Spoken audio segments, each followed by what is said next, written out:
বনের এক প্রান্তে বাস করত এক বাঘিনী এবং এক বিড়াল।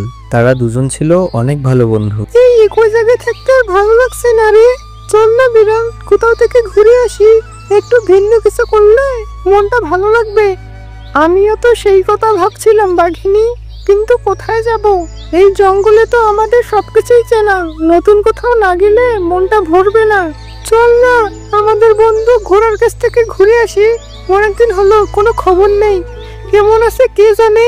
শেষবার যখন দেখা হয়েছিল সে বলেছিল তার শরীরটা নাকি ভালো যাচ্ছে না। আরে বাহ, দারুণ কথা বলেছিস তো। ঘোড়ার সাথে দেখাও হবে আর তার শরীরটা কেমন আছে সেটাও জানা যাবে। তাহলে কখন যাওয়া হবে? এই তো এখনই বেরিয়ে পড়ি। আজকে দিনের আলো থাকতে থাকতে যতটা পথ যাওয়া যায় যাবো। তা না হয় ঠিক আছে, একটু পরেই রওনা দেব, কিন্তু ঘোরার জন্য তো কিছু একটা নিয়ে যেতে হয়। খালি হাতে কিভাবে যাব? ঠিক বলেছিস, কিছু তো নিয়ে যেতে হবে, কিন্তু আমি চিন্তা করতেছি সামনের ওই নদীটা পার হবো কিভাবে। হ্যাঁ তা তো বটেই, কিন্তু ভয় পেলে চলবে না। আমাদের একসাথে থাকতে হবে, একসাথে থাকলে কোনো বিপদ হবে না। ঠিক বলেছিস, একসাথে থাকলে কোনো বিপদ হবে না। তাহলে চল আর দেরি না করে যাই। থাম বাঘিনী, আমার মাথায় একটা বুদ্ধি এসেছে। এর চাইতে বরং অন্য পথ দিয়ে যাই। এই পথ দিয়ে গেলে নদী পার হওয়ার ঝামেলা থাকবে, তার চাইতে অন্য পথ দিয়ে যাই। তাও ঠিক বলেছিস, নদী দিয়ে না যেয়ে হেঁটে হেঁটে যাই, সময় লাগলেও নিরাপদে যেতে পারবো। এরপর বাঘিনী এবং বিড়াল সিদ্ধান্ত নিল তারা নদী দিয়ে না গিয়ে হেঁটে হেঁটে ঘোড়া বন্ধুর আস্তানায় যাবে। জেব্রা ভাই, এটা তো ঘোড়া রাস্তা না, কিন্তু এখানে ঘোড়া নেই কেন? তুমি কি কাউকে খুঁজছো? ঘোড়া ভাই তো অনেকদিন হলো এই আস্তানা ছেড়ে অন্য জায়গায় আস্তানা করেছে। তাহলে তুমি কি জানো সে কোথায় গেছে? আমরা তো অনেক দূর থেকে এসেছি তার সাথে দেখা করার জন্য। হ্যাঁ, আমি তার নতুন ঠিকানা জানি। সে এখন বড় একটা ঝর্ণার পাশে থাকে। সেখানে প্রচুর ঘাস আর প্রচুর জল আছে। তোমরা যদি সোজা পূর্ব দিকে যাও তাহলে সেই ঝর্ণাটা দেখতে পাবে। অনেক ধন্যবাদ, তুমি আমাদের অনেক সাহায্য করলে। তাহলে আমরা এখন ঝর্ণার দিকে রওনা দেব। আচ্ছা, তোমরা রওনা দাও, কিন্তু একটা কথা মাথায় রেখো, ঝর্ণার পথে ছোট্ট একটা পাহাড় পড়বে, সেটা সাবধানে পার হবে। পাহাড়? আমরা তো জানি না। কেন, পাহাড়টা কি বিপজ্জনক? তেমন বিপজ্জনক নয়, তবে পথে কিছু পাথর আছে যা পিচ্ছিল হতে পারে। একটু দেখে শুনে চললেই হবে। ঠিক আছে, তুমি যখন বলছো বিপদ হবে না, তখন আমাদের ভয় কিসের? তোমার মূল্যবান তথ্যের জন্য অসংখ্য ধন্যবাদ। তোমরা তাহলে সাবধানে রওনা দাও, তোমাদের যাত্রা শুভ হোক।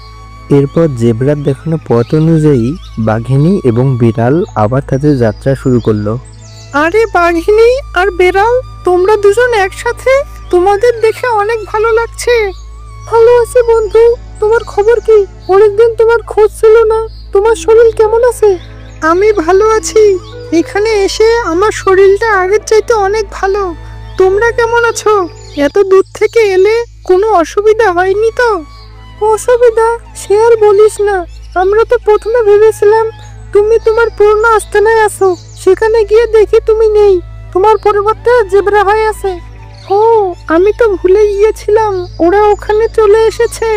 তারপর ওরা কি আমার নতুন ঠিকানা দিয়েছে? হ্যাঁ দিয়েছে, জেব্রা ভাই অনেক ভালো ছিল, তার কথা মতো আমরা তোমার খোঁজ পেয়েছি। আরে বাবা, তোমরা আমার সাথে দেখা করার জন্য এত দূর থেকে কষ্ট করে এলে। তোমরা আসলেই আমার সত্যিকারের বন্ধু। হ্যাঁ, এভাবে আর লজ্জা দিও না। এরপর আমরা ঝর্ণার পাশে এলাম আর তখনই তোমাকে দেখতে পেলাম। তোমরা অনেক কষ্ট করে আমার কাছে এসেছো। আমি তোমাদের আতিথেয়তার কোনো ত্রুটি রাখবো না। আজকে রাতটা এখানে থাকো, বিশ্রাম নাও, কালকে সকালে তোমাদের গল্প শুনবো। তোমার এই নতুন ঠিকানাটা তো দারুণ। এখানে কত সুন্দর ঝর্ণা আছে, চারিদিকের পরিবেশটা খুব শান্ত। আমরা তো ভেবেছিলাম তুমি হয়তো কোথাও বিপদে পড়েছো। না বন্ধু, বিপদের কোনো কারণ নেই। আসলে আমার শরীরটা ভালো না থাকায় ডাক্তার এই শান্ত জায়গায় আসার পরামর্শ দিয়েছেন। এখানে এসে আমি খুব ভালো আছি। তাহলে তো ভালোই হলো, তোমার এই নতুন জায়গাটা দেখে আমাদেরও মনটা ভরে গেল। কিন্তু আমরা ভাবছি এই রাতে থাকবো কোথায়? ওটা নিয়ে তোমাদের ভাবতে হবে না। ওই যে ঝর্ণার পাশে একটা ছোট গুহা আছে, জায়গাটা বেশ শুকনো আর নিরাপদ। তোমরা চাইলে ওখানে বিশ্রাম নিতে পারো। দারুণ বলেছো, আমরা তাহলে ওখানেই যাই। আমাদের সত্যি বিশ্রাম দরকার। আমরা তো সারাটা দিন রাস্তায় হেঁটেছিলাম। ঠিক আছে, তোমরা তাহলে বিশ্রাম নাও। আমি রাতের জন্য কিছু ভালো ঘাস জোগাড় করে রাখি, কালকে সকালে আমাদের আড্ডা হবে। আচ্ছা, তাহলে তুমি তাই করো, আমরা বিশ্রাম নিতেছি।